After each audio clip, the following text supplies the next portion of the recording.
వచ్చే గురువారం అక్షయ ఓణీల ఫంక్షన్‌కి మనమంతా ఆ ఇంటికి వెళ్తామా లేదా అన్నది ఈ కాయిన్ వేసి చెప్తాను అని చెప్పి పెద్దిరాజు అంటూ ఉంటాడు. ఆ అక్షయ తాళపత్ర గ్రంథాలు చదివి చెప్పినట్టు నువ్వు బొమ్మ బొరుసు వేసి చెప్తావా పెద్దిరాజు గారు అని చెప్పి నిహారిక అడుగుతూ ఉంటుంది. అంతే కదా అని పెద్దిరాజు చెప్తూ ఉంటాడు. ఇక అప్పుడే వేదవతి వచ్చి దానికి పొగరు బాగా ఎక్కువైపోయింది, అహంకారం పెరిగిపోయింది అని చెప్పి అంటూ ఉంటుంది. ఎవరి గురించి మాట్లాడుతున్నారు అత్తయ్య గారు అని చెప్పి నిహారిక అడుగుతూ ఉంటుంది. ఇంకెవరి గురించి?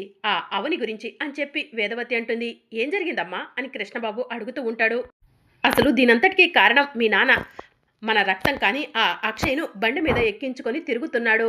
మన వారసురాలు కానీ ఆ అక్షయను బండి మీద ఎక్కించుకొని తిరగటమే కాకుండా కనిపించిన వాళ్ళంతా కూడా ఎవరి అమ్మాయి అంటుంటే నా కొడుకు శ్రీకర్ అవనికి పుట్టిన కూతురు అక్షయ వేదవతి జాతకం అని చాలా గొప్పగా చెప్పుకుంటున్నాడు అని చెప్పి వేదవతి నిహారిక్కు కృష్ణబాబుకి చెప్తూ ఉంటుంది. ఆయన వరుస అలా ఉంటే ఆ అవని ఏమంటుందో తెలుసా? మనమంతా కలిసి దాని కాళ్ళ దగ్గరకు వెళ్తామంట. ఏదో ఒకరోజు తప్పు చేయలేదని తెలుసుకుంటామంట అని చెప్పి వేదవతి నిహారిక కృష్ణబాబులకు చెప్తూ ఉంటుంది. నాన్నకు బుర్ర పాడైపోయినట్టుందమ్మా. మనందరి చేత ఆ అక్షయ ఈ ఇంటి వారసురాలని చెప్పించేలా ఉన్నాడు అని చెప్పి కృష్ణబాబు అంటూ ఉంటాడు. చెప్పించడమేంట్రా పిచ్చోల్లారా, ఆ అక్షయే ఈ ఇంటికి అసలు సిసలైన వారసురాలు అని పెద్దిరాజు అంటూ ఉంటాడు. కాదు, నా కూతురు శౌర్యనే ఈ ఇంటికి అసలు సిసలైన వారసురాలు అని చెప్పి కృష్ణబాబు చెప్తూ ఉంటాడు. ఆ అవని ఎన్ని ప్రయత్నాలు చేసినా సరే ఆ అక్షయను నా మనవరాలుగా ఎప్పటికీ అంగీకరించను. ఆ అక్షయ అక్రమ సంతానం అని చెప్పి వేదవతి కోపంగా అంటూ ఉంటుంది. అత్తయ్య గారు ఆగండి, ముందు ఆ అవని ఇంట్లో జరిగే ఓణీల వేడికి మనం వెళ్తున్నామో లేదో బొమ్మ బొరుసు వేసి చెప్తాను అని చెప్పి పెద్దిరాజు అంటూ ఉంటాడు. పెద్దిరాజు అనవసరంగా ఇలాంటి పిచ్చి పిచ్చి ప్రయత్నాలు చేసి నన్ను టెన్షన్ పెట్టాలని చూడకు. ఆ అక్షయ్కు జరిగే ఓణీల వేడుకు మనం వెళ్ళట్లేదు అని వేదవతి కోపంగా అక్కడి నుంచి వెళ్ళిపోతుంది. మీరంతా కూడా నేను వేస్తాన్న బొమ్మ బొరుసుని పట్టించుకోకపోయినా నేను బొమ్మ బొరుసు వేసి చూస్తాను అని చెప్పి పెద్దిరాజు మనసులో అనుకొని బొమ్మ బొరుసు వేస్తాడు. బొమ్మ బొరుసులో బొమ్మ పడితే గనక అవని గెలిచినట్టు, బొరుసు పడితే అత్తయ్య గారు ఓడిపోయినట్టు. అంటే బొమ్మ పడితే ఓణీల వేడుక్కి అందరం వెళ్తున్నట్టు, బొరుసు పడితే ఓణీల వేడుక్కు వెళ్ళనట్టు అని చెప్పి పెద్దిరాజు మనసులో అనుకుంటూ కాయిన్ని పైకి విసురుతాడు. కాయిన్ విసిరేసి దాన్ని పట్టుకొని బొమ్మ పడి ఉంటుందా బొరుసు పడి ఉంటుందా అని ఆలోచిస్తూ ఉంటాడు. ఇక మెల్లగా చెయ్యి ఓపెన్ చేసి చూడగానే బొమ్మ కనిపిస్తూ ఉంటుంది. ఏ అవని గెలిచింది అంటే మేమంతా రేపు ఓణీలో వేడికి ఆ ఇంటికి వెళ్తున్నాం అని చెప్పి పెద్దిరాజు మనసులో అనుకుంటూ ఉంటాడు. ఆ అవని ఇప్పటికే ఏదో ఒక ప్రయత్నం మొదలుపెట్టే ఉంటుంది. అందరినీ ఆ ఇంటికి ఎలా రప్పిస్తుందో చూద్దాం అని చెప్పి పెద్దిరాజు మనసులో అనుకుంటూ ఉంటాడు. ఇక మరోవైపు అవని ఒంటరిగా కూర్చొని ఆలోచిస్తూ ఉంటుంది. అప్పుడే అవని ఫోన్ రింగ్ అవుతూ ఉంటుంది. అవని ఫోన్ లిఫ్ట్ చేసి చెప్పండి సార్ అని చెప్పి అంటూ ఉంటుంది. ఫ్రీగా ఉన్నావమ్మా, నీ సంతకాలు కావాలి, కుదిరితే ఒకసారి వచ్చి వెళ్తావా అని చెప్పి అడుగుతూ ఉంటారు. వస్తున్నాను సార్ అని చెప్పి అవని అంటుంది. ఇక అవని కారు దగ్గరికి వెళ్తూ వీళ్ళందరికీ బుద్ధి చెప్పాలంటే లాయర్ గారి సలహా తీసుకోవాల్సిందే, లాయర్ గారితో కలిసి అందరికీ బుద్ధి చెప్తాను అని చెప్పి అవని మనసులో అనుకుంటూ కారు స్టార్ట్ చేస్తుంది. ఇక అవని కారులో వెళ్తూ ఇప్పటి వరకు ఒంటరి ప్రయత్నం చేశాను. నా కూతుర్ని నన్ను దగ్గరకు తీసుకుంటారేమో అనుకున్నాను. వాళ్ళు మారేలా లేరు. లాయర్ గారి సహాయంతో నా కూతురు నేను ఏ తప్పు చేయలేదని నిరూపించుకుంటాము అని చెప్పి అవని మనసులో అనుకుంటూ ఉంటుంది. ఇక అవని కార్ డ్రైవ్ చేస్తూ లాయర్ గారి దగ్గరకు వెళ్తుంది. రామ్మ అవని, నీకోసమే ఎదురు చూస్తున్నాను అని లాయర్ చెప్తూ ఉంటాడు. ఇక లాయర్ డాక్యుమెంట్ని అవనికిచ్చి ఈ డాక్యుమెంట్ బాగా చదివి సంతకాలు పెట్టమ్మా అని చెప్పి చెప్తూ ఉంటారు. ఇక అవని డాక్యుమెంట్ని చదివి అంతా క్లియర్గా ఉంది లాయర్ గారు అని చెప్పి చెప్తూ ఉంటుంది. సరే అమ్మా అయితే సంతకాలు పెట్టు అని లాయర్ చెప్పడంతో అవని డాక్యుమెంట్ మీద సంతకాలు పెడుతుంది. సంతకం పెట్టడం పూర్తయిపోయిన తర్వాత లాయర్ గారు, నా సమస్యను 4 గోడల మధ్య పరిష్కరించుకుందాం అనుకున్నాను. 4 గోడల మధ్య నా సమస్యకు పరిష్కారం దొరుకుతుంది అనుకున్నాను. కానీ ఎంత పోరాడినా కూడా నా సమస్యకు పరిష్కారం దొరకలేదు. అందుకే కోర్టు మెట్లెక్కాల్సి వస్తుంది. నా వైపు న్యాయం ఉంది, నేను గెలుస్తా అంటారా అని చెప్పి అవని అడుగుతూ ఉంటుంది. ఆస్తి గొడవలు, అన్నదమ్ముల గొడవలు, అత్త కోడళ్ళ గొడవలు కోర్టు వరకు వెళ్ళటం వరకే మన చేతుల్లో ఉంటుందమ్మా. ఆ తరువాత జడ్జి గారు ఇచ్చే జడ్జిమెంట్ ఎలా ఉంటుందో చెప్పలేము అని చెప్పి లాయర్ చెప్తూ ఉంటాడు. నేను ఏ తప్పు చేయలేదు. అయినా కూడా ఒంటరి మహిళగా పోరాడుతున్నాను. నా సమస్యకు పరిష్కారం దొరకాలి లాయర్ గారు అని చెప్పి అవని అంటూ ఉంటే, తప్పకుండా నీ సమస్యకు పరిష్కారం దొరుకుతుందమ్మా అని లాయర్ అవనికి చెప్తూ ఉంటాడు. అప్పటి వరకు నేను చెప్పినట్టు చెయ్యమ్మా అని లాయర్ చెప్తూ ఉంటే, ఏం చేయాలి లాయర్ గారు అని చెప్పి అవని అడుగుతుంది. ఇక లాయర్ అవనికి ఏదో చెప్తూ ఉంటాడు. అదంతా మనకు వినిపించదు. సరే మీరు చెప్పినట్టే చేస్తాను. అలాగే మీరు కూడా అప్పటి వరకు నేను చెప్పినట్టు చేయండి అని చెప్పి అవని అంటుంది. ఏం చేయాలో చెప్పమ్మా అని లాయర్ అడుగుతూ ఉంటే అవని లాయర్కి ఏదో చెప్తూ ఉంటుంది. అదంతా మనకు వినిపించదు. సరే అమ్మా నువ్వు చెప్పినట్టుగానే చేస్తాను. గెలుపు సాధించాలని మనస్ఫూర్తిగా కోరుకుంటున్నాను అని లాయర్ చెప్తూ ఉంటే, సరే లాయర్ గారు నేను బయలుదేరతాను అని చెప్పి అవని అక్కడి నుంచి వెళ్ళిపోతుంది. ఇక మరోవైపు మాయ తన క్యాబిన్లో కూర్చుంటుంది.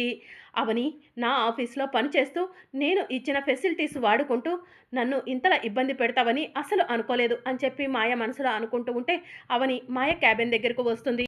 రావని అని చెప్పి మాయ అవనిని చూసి లోపలికి రమ్మని పిలుస్తూ ఉంటుంది. కొత్త మేనేజర్ వచ్చారేమో, రిజిగ్నేషన్ లెటర్ని ఇచ్చి వెళ్ళిపోదాం అనుకున్నాను. డైరెక్ట్గా మీరే ఉన్నారు కాబట్టి మీకే విషయం చెప్తున్నాను. నేను ఈ ఆఫీస్లో రిజైన్ చేస్తున్నాను అని చెప్పి అవని అంటుంది. ఇక మాయ షాక్ అవుతుంది. ప్లీజ్ అవని, తప్పులు ఎవరైనా చేస్తారు, కానీ నేను చేసిన తప్పు తెలుసుకున్నాను. నేను మారిపోయాను. ప్లీజ్ అవని నువ్వు రిజైన్ చేయొద్దు అని మాయ అడుగుతూ ఉంటుంది. మీరు ఇచ్చిన ఫెసిలిటీస్ వాడుకుంటూ మీ కింద పని చేస్తూ మీతో నేను గొడవ పట్టడానికి సిద్ధంగా లేను. మీరు మారిపోయారంటే నేను నమ్మను. అందుకే నేను నా ఉద్యోగాన్ని రిజైన్ చేస్తున్నాను అని చెప్పి అవని అంటుంది. ప్లీజ్ అవని నా మాట విను, నేను నిజంగానే మారిపోయాను అని చెప్పి మాయ అంటూ ఉంటే, ప్లీజ్ ఈ విషయం గురించి ఇంకా డిస్కషన్ వద్దు, నేను నా దారి చూసుకుంటున్నాను. కాసేపట్లో రిజిగ్నేషన్ లెటర్ మీ టేబుల్ మీద ఉంటుంది అని అవని వెళ్తూ ఉంటే, అవని ఒక్క నిమిషం అని చెప్పి స్టాఫ్ అందరు ముందుకు వెళ్ళిన తర్వాత మాయ పిలుస్తుంది. అవని అక్కడే ఆగిపోతుంది. శ్రీకర్ విషయంలో మన ఇద్దరి మధ్య జరిగిన గొడవలు అందరికీ తెలిసినవే, సీక్రెట్స్ ఏం కాదు. నేను తప్పు చేశానని అంటున్నాను కదా, ఆ తప్పు సరిదిద్దుకున్నాను. ప్లీజ్ అవని నువ్వు రిజైన్ చేయొద్దు, అర్థం చేసుకో అని చెప్పి మాయ అడుగుతూ ఉంటుంది. మీరు ఎంతలా గింజుకున్నా కూడా నేను ఈ ఆఫీస్లో వర్క్ చేయలేను. నేను ఎప్పటికీ కూడా మీతో యుద్ధం చేస్తూనే ఉంటాను. మీరు ఇచ్చిన తిండి తినుకుంటూ మీపై యుద్ధం చేయటం మంచిది కాదు. అందుకే మీ ఆఫీస్లో రిజైన్ చేస్తున్నాను అని అవని అక్కడి నుంచి వెళ్ళిపోతూ ఉంటే, అవని ఒక్క నిమిషం ఆగమ్మా, మాయ మారిపోయిందంటే నువ్వు నమ్మట్లేదు, కానీ మేము బలంగా నమ్ముతున్నాము అని శశిధర్ అంటూ ఉంటాడు. మీరు నమ్మండి, ఏదో ఒక రోజు మాయ మారలేదని మళ్ళీ మీరు నా దగ్గరికి వస్తారు అని చెప్పి అవని అంటుంది. సరేమ్మా ఆ విషయం కాసేపు పక్కన పెడితే, గతంలో మాయ నిన్ను ఉద్యోగంలో నుంచి తీసేయాలనుకున్నప్పుడు ఈ ఆఫీస్లో పనిచేసే స్టాఫ్ అంతా కూడా నీకు సపోర్ట్గా ఉన్నారు. నీకు 2 ఇయర్స్ అగ్రిమెంట్ ఉందని, అగ్రిమెంట్ లోపు నిన్ను ఉద్యోగంలో నుంచి తీసేయటం కుదరదని ఆ రోజు నువ్వే మాట్లాడావు. మరి ఇప్పుడు నువ్వు ఆఫీస్ నుంచి రిజైన్ చేసి వెళ్తా అంటున్నావు. అగ్రిమెంట్ నీకు కూడా 2 ఇయర్స్ ఉంది కదమ్మా, అలా ఎలా నువ్వు రిజైన్ చేసి వెళ్ళిపోతావు అని శశిధర్ అడుగుతూ ఉంటాడు. నీ వల్ల మా కంపెనీ లాస్ అవుతుంది. నీ కింద పనిచేస్తున్న టీం మెంబర్స్ అంతా కూడా అప్సెట్ అవుతారు. ప్లీజ్ దయచేసి నీకు 2 ఇయర్స్ అగ్రిమెంట్ ఉంది కాబట్టి నువ్వు ఆ 2 ఇయర్స్ కంప్లీట్ అయ్యే వరకు ఇక్కడే వర్క్ చేయాలి అని చెప్పి శశిధర్ చెప్తూ ఉంటాడు. మీరు చెప్పింది కూడా కరెక్టే, నేను ఆ విషయం ఆలోచించలేదు. 2 ఇయర్స్లో ఇంకా 6 మంత్స్ మాత్రమే నాకు అగ్రిమెంట్ ఉంది. 6 మంత్స్ తర్వాత మీరు అవునన్నా కాదన్నా నేను ఈ కంపెనీలో రిజైన్ చేసి వెళ్ళిపోతాను అని చెప్పి అవని అంటుంది. సరే నీ ఇష్టం అని చెప్పి శశిధర్ అనటంతో అవని తన క్యాబిన్లోకి వెళ్తూ ఉంటుంది. ఇక అవని తన క్యాబిన్లో కూర్చొని వర్క్ చేసుకుంటూ ఉంటే శ్రీకర్ అవని వైపు కోపంగా చూస్తూ అవని క్యాబిన్లోకి వెళ్ళి నుంచుంటాడు. ఏదైనా ప్రాజెక్ట్ గురించి డిస్కస్ చేయడానికి వచ్చారా? ఉంటే చెప్పండి, లేదంటే నా వైపు కోపంగా చూడాల్సిన అవసరం లేదు, మీ క్యాబిన్కి వెళ్ళొచ్చు అని చెప్పి అవని అంటుంది. నీకెందుకంత పొగరు, ఒక ఆడదానివి, నీకు ఎందుకంత అహంకారం అని చెప్పి శ్రీకర్ అంటూ ఉంటాడు. నాకు పొగరా, నాకు అహంకారమా, ఎందుకు అలా అంటున్నావు అని చెప్పి అవని శ్రీకర్ని నిలదీస్తూ ఉంటుంది. మాయ మారిపోయా అని చెప్తుంది. మాయ మాటను నువ్వు ఎందుకు వినిపించుకోవట్లేదు? నిజంగా మాయ మారిపోయింది, అందుకే నిన్ను అంతలా రిక్వెస్ట్ చేస్తుంది అని చెప్పి శ్రీకర్ అంటూ ఉంటాడు. ఏంటి మాయ మారిపోయిందా? మాయ వైపు బాగానే సపోర్ట్ చేసి మాట్లాడుతున్నా. ఆ రోజు మాయ దుష్ట శక్తి అని నేను మీ అందరికీ ఎంతగానో చెప్పాను. ఆ రోజు ఒక్కరైనా నా మాట విన్నారా? వినలేదు. నేను సాక్ష్యాలు ఆధారాలు తీసుకొచ్చి నిరూపించిన తరువాతే మీరంతా కూడా ఆ మాయ దుష్ట శక్తి అని నమ్మారు. ఇప్పుడు మాయ మారిపోయిందంటే నేనెలా నమ్ముతాను? ఎలాంటి సాక్ష్యాలు ఆధారాలు లేవు కదా అని చెప్పి అవని శ్రీకర్ని అడుగుతూ ఉంటుంది. శశిధర్ గారు నీకు ఉద్యోగం ఇచ్చారు, ఎన్నో ఫెసిలిటీస్ కల్పించారు, అలాంటి వాళ్ళతో నువ్వు అలా మాట్లాడటం అంత మంచిది కాదు అని చెప్పి శ్రీకర్ అంటూ ఉంటాడు.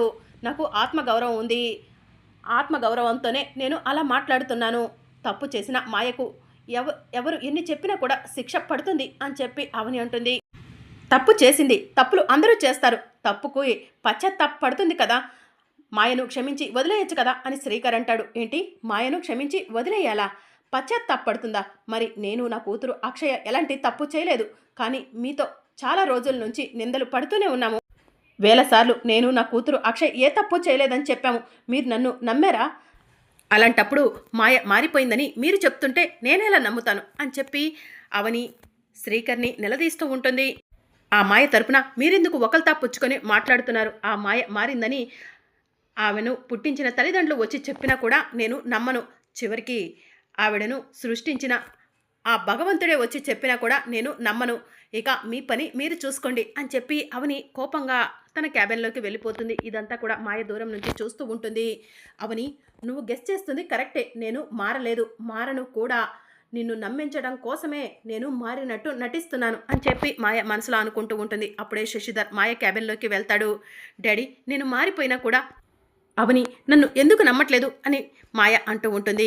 అవని నమ్మకానికి కాస్త సమయం పడుతుంది, అవని తప్పకుండా నమ్ముతుంది బేబీ అని చెప్పి శశిధర్ చెప్తూ ఉంటాడు. మరి అప్కమింగ్ ఎపిసోడ్లో ఏం జరగనుందో తెలుసుకోవాలనుకుంటున్నారా? అయితే ఛానల్ను సబ్స్క్రైబ్ చేసుకొని సపోర్ట్ చేయడం మర్చిపోకండి. Thank you for watching.